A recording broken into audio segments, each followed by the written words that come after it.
Morning વિદ્યાર્થી મિત્રો. હવે વિદ્યુત રસાયણની અંદર આપણે ગઈકાલે આપણે જોયેલું તો એ પ્રમાણે હવે આપણે આગળ વધીએ. તો એની અંદર જે મોસ્ટ ઇમ્પોર્ટન્ટ ટૉપિક છે, પુસ્તક 3.1 પેજ નંબર 71 ઉપર જે ઓક્સિડેશન પોટેન્શિયલ અને રિડક્શન પોટેન્શિયલનું જે પુસ્તક છે એ પુસ્તક આપણે આની અંદર સમજવું પડે, કારણ કે એની અંદર રિડક્શન અને ઓક્સિડેશન એ કોનું સૌથી વધારે જોવા મળે છે, તો એની સમજ આની અંદર આપણને આપેલી છે. પણ એના પહેલાં આપણને થોડીક બેઝિક નોલેજ આની અંદર હોવું જરૂરી છે. તો એ બેઝિક નોલેજ આપણે મેળવવા માટે આપણે થોડુંક અહીંયા પહેલાં સમજી લઈએ કે ઓક્સિડેશન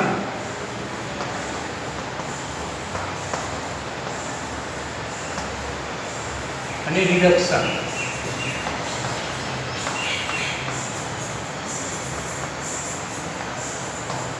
એનો કેટલો તફાવત છે અથવા એની બેઝિક માહિતી જે કરા એ આપણે એની અંદર પ્રાપ્ત કરીએ.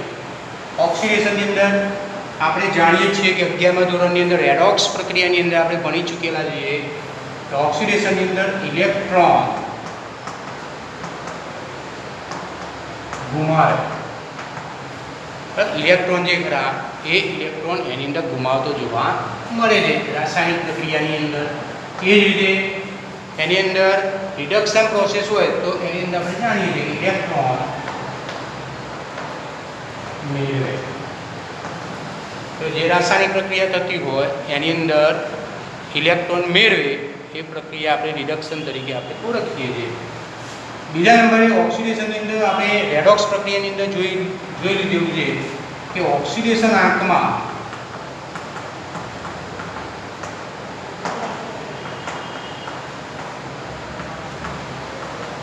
એ વધારો થતો જોવા મળે. રિડક્શનની અંદર શું જોવા મળશે, તો ઓક્સિડેશન આંકમાં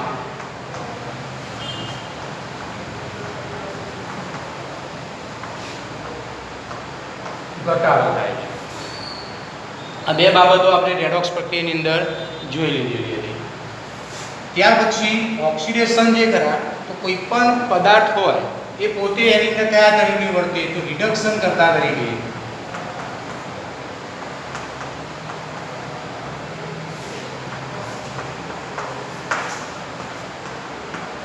વર્તે છે.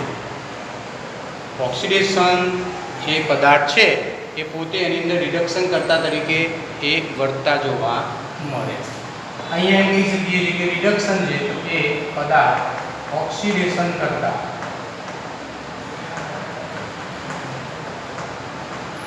તરીકે વર્તે છે.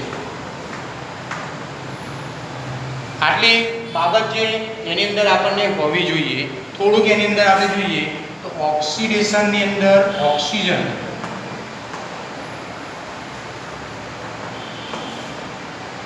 મેળવે. આપણે જાણીએ છીએ કે જે ઓક્સિજન હોય એ ઓક્સિજન એની અંદર ઓક્સિડેશનની અંદર મેળવે, અથવા હાઇડ્રોજન પરમાણુ અથવા હાઇડ્રોજન એની અંદર દૂર થાય છે. એ રીતે આપણે આ બાજુ રેડોક્સની અંદર જોઈ લીધેલું છે. ઓક્સિજન રિડક્શન પ્રક્રિયાની અંદર શું જોવા મળશે, દૂર થાય. અને હાઇડ્રોજન પરમાણુ હાઇડ્રોજન મેળવે. તો આ શ્રેણી આપણે સમજીએ એના પહેલાં આપણને આ થોડુંક એની અંદર ઇન્ટ્રોડક્શન હોવું જોઈએ કે ઓક્સિડેશન અને રિડક્શનની અંદર કેટલા પ્રકારના ફેરફાર જોવા મળે છે. તો મેઇન વસ્તુ આની અંદર એ છે કે રિડક્શન કરતા કોને કહેવાય, તો ઓક્સિડેશન એ એની અંદર રિડક્શન કરતા તરીકે ઓળખીએ છીએ. અથવા સામેની બાજુ આપણે વિચારીએ કે કોઈ પણ પદાર્થ છે એની અંદર રિડક્શન થતું હોય તો એ પોતે પદાર્થ કયા તરીકે વર્તે છે, તો ઓક્સિડેશન કરતા તરીકે એ પોતે પદાર્થ એની અંદર વર્તતા જોવા મળે. મેઇન વસ્તુ આપણે એની અંદર આ સમજવાનું છે, કારણ કે કોષ્ટકની અંદર આપણે આ સમજવાનું છે. ઓક્સિડેશનની અંદર એક બીજી વસ્તુ એ સમજવાની છે કે ઇલેક્ટ્રોન એની અંદર ગુમાવે, જ્યારે રિડક્શનની અંદર ઇલેક્ટ્રોન એની અંદર મેળવે. તો આ શ્રેણીની અંદર બીજું આપણે આ સમજવાનું છે. આ બંને ઉપરથી આખી શ્રેણીની અંદર આપણને પ્રાથમિક માહિતી પ્રાપ્ત થતી જોવા મળે. બરાબર છે. હવે આપણે શ્રેણીની અંદર જઈએ એના પહેલાં એક મેઇન વસ્તુ આપણે તમને એની અંદર સમજ આપી દઉં કે રિડક્શન પોટેન્શિયલ એની અંદર પ્રમાણિત રિડક્શન પોટેન્શિયલને આની અંદર મહત્ત્વ આપે છે. પ્રમાણિત રિડક્શન પોટેન્શિયલ જેનો ઊંચો હોય એ હંમેશા કેથોડ તરીકે વર્તે અને એનું જ એની અંદર રિડક્શન થાય. સૌ પહેલાં જે કરાય એનું રિડક્શન જે કરે જે કેથોડ તરીકે વર્તે છે એનું જ એની અંદર રિડક્શન જોવા મળે. તો આ વાક્ય તમારે એની અંદર ધ્યાન રાખવાનું કે જેનું ફરીથી મેં રિપીટ કરું છું કે પ્રમાણિત પોટેન્શિયલનું મૂલ્ય જેનું વધારે એનું જ એ કેથોડ તરીકે વર્તે અને એનું જ પહેલાં રિડક્શન થતું જોવા મળે. આ ધ્યાન તમારે રાખવાનું છે. હવે આપણે એની અંદર કોષ્ટક જે આપેલું છે આપણી બુકની અંદર એ કોષ્ટક જોઈએ.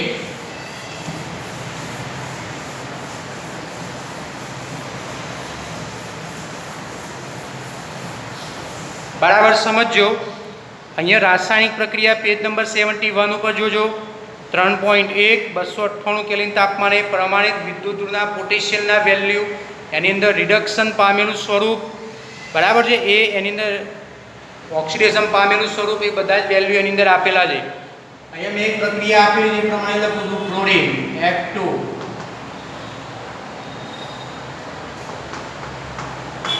2 ઇલેક્ટ્રોન F - 2F-. એનો જે રિડક્શન પોટેન્શિયલની વેલ્યુ એ 2.87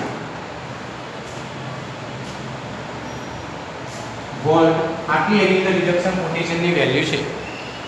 ત્યાર પછી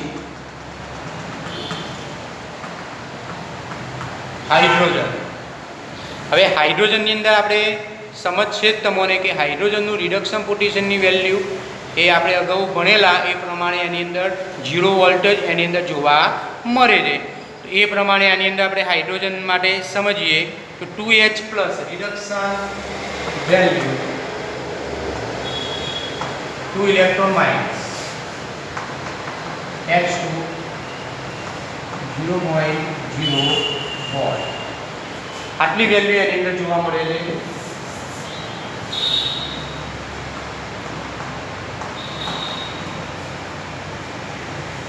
છેલ્લે લિથિયમ. લિથિયમની એની અંદર રિડક્શન પ્રક્રિયા આપેલી છે તો lithium plus electron gives lithium solid. એનું રિડક્શન પોટેન્શિયલની વેલ્યુ એ -3.05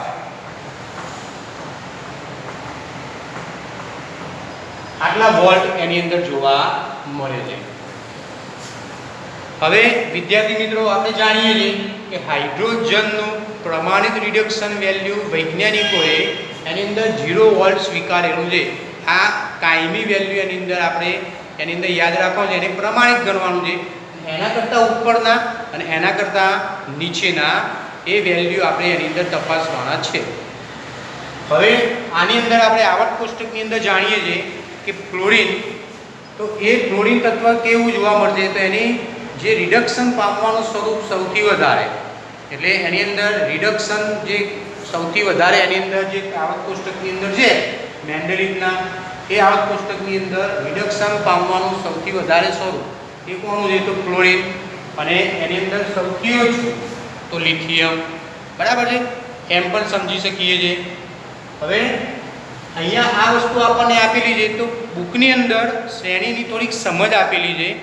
એ શ્રેણીની સમજ માટે આપણે એની અંદર જાણીએ છીએ આપણે અગાઉ આપણે ભણ્યા એ પ્રમાણે આની અંદર ક્લોરીનનો એની અંદર 2.87 વોલ્ટ છે, હાઇડ્રોજનનો 0 વોલ્ટ છે અને એની અંદર લિથિયમનો રિડક્શન પામવાનું સ્વરૂપ એ -3.05 છે. તો આપણે જાણીએ છીએ આ રીતે એની અંદર દર્શાવી દઈએ છીએ કે નીચેથી ઉપર તરફ એ થોડુંક આ આપણે યાદ રાખવા માટે લખી દઈએ છીએ હવે આપણે જાણીએ છીએ કે લિથિયમનું ઓક્સિડેશન એ સૌથી વધારે છે, તો મિનિંગ એનાથી ઉલટો, તો આપણે જેમ નીચેથી ઉપર તરફ જઈએ તેમ એની અંદર રિડક્શન પામવાની ક્ષમતા પહેલા નંબરે એ રિડક્શન ક્લોરીનનું એની અંદર કેવું જોવા મળશે, તો વધારે જોવા મળશે. બીજા નંબરે એમ કહી શકીએ છીએ કે ઇલેક્ટ્રોન મેળવવાની ક્ષમતા કેવી, ઇલેક્ટ્રોન મેળવવાની ક્ષમતા એની અંદર વધારે જોવા મળશે. ત્રીજા નંબરે રિડક્શન એની અંદર પામે છે, તો આખી શ્રેણી આપણે એમ કહીએ કે લિથિયમથી જે ઉપર તરફ જઈએ રિડક્શન વધારે છે, રિડક્શન પામે છે, ઓક્સિડેશન કરતા કહેવાય.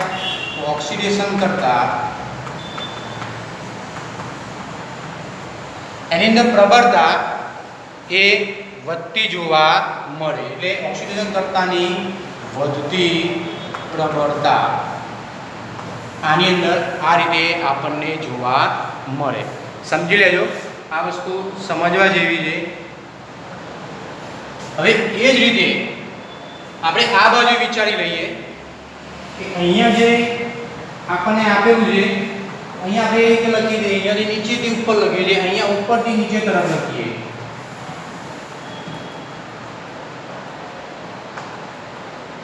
ઉપરની વેલ્યુ એની અંદર ક્લોરીનની 2.27, નીચેની વેલ્યુ એની અંદર લિથિયમની તો -3.05.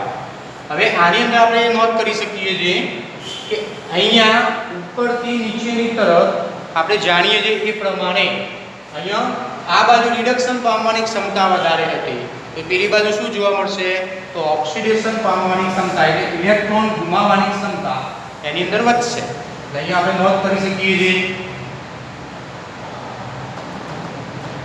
ઓક્સિડેશન વધારે થશે. બીજા નંબરે ઓક્સિડેશન વધારે થાય તો ઇલેક્ટ્રોન શું થાય, એ ગુમાવે, ઇલેક્ટ્રોન ગુમાવે છે.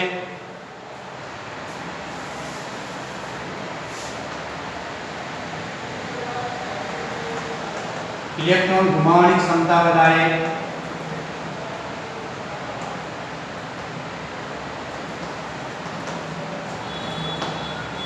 ઓક્સિડેશન પામે છે,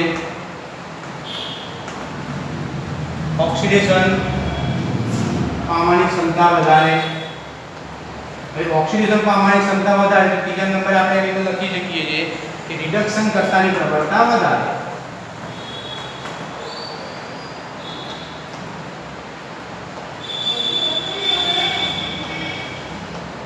ઉપરથી નીચે તરફ એ વધારે જોવા મળે છે. આટલી બાબત જે કરા એ આની અંદર આપણે સમજવી જરૂરી છે. તો આ બંને વસ્તુ એની અંદર સમજી લીધું. હવે અહીંયા આપણે વિચારવાનું છે કે જે બુકની અંદર આપી છે એ પ્રમાણે હવે જઈએ આપણે કે દાખલા તરીકે અહીંયા હાઇડ્રોજનને આપણે પ્રમાણિત ગણીએ એટલે 0 વોલ્ટ એની અંદર ગણીએ તો એનાથી બુકની અંદર જે શ્રેણીની અંદર આપેલા છે તો એનાથી ઉપર ના વેલ્યુ કેવા મળે છે, તો ધન વેલ્યુ એની અંદર જોવા મળે છે, એટલે પ્લસ વેલ્યુ એની અંદર આપણને જોવા મળે છે. હવે પ્લસ વેલ્યુ જોવા મળે તો ઉપરના વેલ્યુ જે રિડક્શન સ્વરૂપ હોય તો એ હાઇડ્રોજન કરતાં વધારે સ્થાયી એની અંદર જોવા મળે. જે હાઇડ્રોજન પરમાણુ છે એના કરતાં વધારે સ્થાયી એની અંદર જોવા મળે છે. એ જ રીતે અહીંયા 0 વોલ્ટ કરતાં નીચેના વેલ્યુ જે કરા એ માઇનસ જોવા મળે છે, મિનિંગ ઋણ જોવા મળે છે. તો ઋણ જોવા મળે છે એની અંદર આપણે એમ કહી શકીએ છીએ કે એ હાઇડ્રોજન પોતે આ નીચેના વેલ્યુ કરતાં એ વધારે સ્થાયી જોવા મળે છે. હવે એના પછીની વસ્તુ એની અંદર સમજ આપે છે કે ક્લોરીન જ્યારે એની અંદર રિડક્શન પ્રક્રિયા થાય છે તો ક્લોરીન વાયુ એ F માઇનસ રિડક્શન પામવાની એની અંદર મહત્તમ ક્ષમતા ધરાવે છે. અહીંયા જે ક્લોરીન F2 એ રિડક્શન પામવાની ક્ષમતા એટલે F માઇનસ ક્લોરીન આયન એની ક્ષમતા મહત્તમ એની અંદર જોવા મળે છે. એ જ રીતે લિથિયમની એની અંદર રિડક્શન પામવાની ક્ષમતા સૌથી ઓછી. હવે જે કોષ્ટક આપ્યું છે એ કોષ્ટક પ્રમાણે એની અંદર આપણે વિચારીએ તો કોષ્ટકની અંદર શું થાય છે, તો આપણે એની અંદર અહીંયા ધ્યાન રાખીએ કે લિથિયમ એ ક્લોરીન ઉપર તરફ જઈએ તો રિડક્શન એની અંદર વધારે જોવા મળે, ઇલેક્ટ્રોન મેળવવાની ક્ષમતા વધારે. બીજા નંબરે જો રિડક્શન જોવા મળે તો એ બધા પદાર્થો એની અંદર ઓક્સિડેશન કરતાની પ્રબળતા વધારે જોવા મળે. સમજો વિદ્યાર્થી મિત્રો. એ જ રીતે આ બાજુ ઉપરથી નીચેની તરફ આપણે વિચારવાનું છે. તો ઉપરથી નીચેની તરફ આપણે વિચારીએ એની અંદર આપણે એમ કહી શકીએ છીએ કે અહીંયા ઇલેક્ટ્રોન ઘુમાવવાની ક્ષમતા એની અંદર વધારે, કારણ કે ઓક્સિડેશન થાય છે.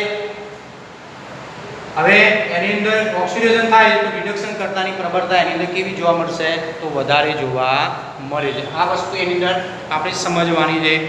હવે એની અંદર બુકની અંદર આપણને લખીને આપેલું છે, તો સમજ આપેલું છે કે અહીંયા જે લિથિયમ એ સૌથી ઓછો વિદ્યુત પોટેન્શિયલ સૂચવે છે અને ફ્લોરિનનો એની અંદર સૌથી વધારે એની અંદર પોટેન્શિયલ વેલ્યુ સૂચવે છે. તો એની અંદર આપણે એમ કહી શકીએ છીએ તો ફ્લોરિનની અહીંયા ઓક્સિડેશન કરતાની પ્રબળતા વધારે જોવા મળશે. અહીંયા લિથિયમની રિડક્શન કરતાની પ્રબળતા વધારે જોવા મળશે. આ વસ્તુ એની અંદર સામાન્ય નોલેજ છે, તો આ સમજવું એની અંદર જરૂરી છે. એ જ રીતે આની અંદર થોડુંક એમ વિચારી લે કે પ્રમાણિત વિદ્યુત ધ્રુવનું પોટેન્શિયલ એના સંદર્ભમાં આપણે જઈએ તો કોષ્ટકની અંદર ડાબી બાજુ અને જમણી બાજુ એવી એની અંદર રાસાયણિક પ્રક્રિયા માટે સમજ આપેલી છે. તો એક થોડીક એની અંદર સમજી લઈએ કે પ્રમાણિત વિદ્યુત ધ્રુવ એની અંદર પોટેન્શિયલ તો સાથે પ્રક્રિયાની અંદર ડાબી બાજુના એ ઓક્સિડેશન શક્તિ ઘટે, એટલે એની અંદર આ બાજુ તમે જુઓ તો અહીંયા ઉપર જઈએ એમ રિડક્શન થાય છે. તો જેમ ઉપરથી નીચે તરફ આવીએ એમ એનું રિડક્શન પોટેન્શિયલની વેલ્યુ ઘટે, માટે ઓક્સિડેશનની શક્તિ અહીંયા ઘટે.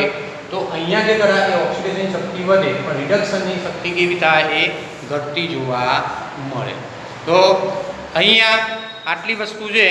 તો વિદ્યુત ધ્રુવના પોટેન્શિયલ માટે જો જમણી તરફ અને એની અંદર ડાબી તરફ બંને બાજુ એની અંદર રાસાયણિક પ્રક્રિયા માટે સમજ આપેલી છે. તો ડાબી બાજુની સ્પીસીઝમાં ઓક્સિડેશનની શક્તિ ઘટે છે, જ્યારે જમણી બાજુના સ્પીસીઝની રિડક્શન શક્તિ જે ખરા એ એની અંદર વધતી જોવા મળે. શોર્ટ આઉટ વિદ્યાર્થી મિત્રો, આની અંદર તમારે એ વસ્તુ ધ્યાન રાખવાની છે. તમારે અહીંયા હાઇડ્રોજનનું 0 વોલ્ટ વેલ્યુ લેવાની અને એના ઉપરની વેલ્યુ વધારે જોવા મળશે, જેમ ક્લોરિનની, અને આ બાજુ નીચે જઈએ તેમ લિથિયમની ઓછી. તો અહીંયા ઉપરના બધા વેલ્યુ વધારે જોવા મળશે, આમનું વધારે જોવા મળે. એમ કહી શકીએ કે આના પોટેન્શિયલ શક્તિ એ વધારે છે, માટે આના કરતાં આ બધા એ રિડક્શન પામવાની ક્ષમતા વધારે છે.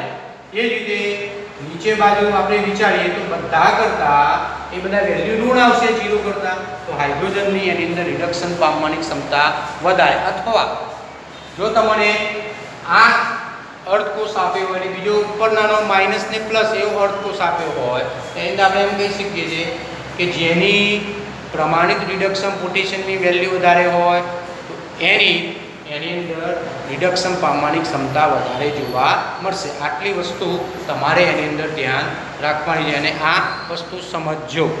ઓકે.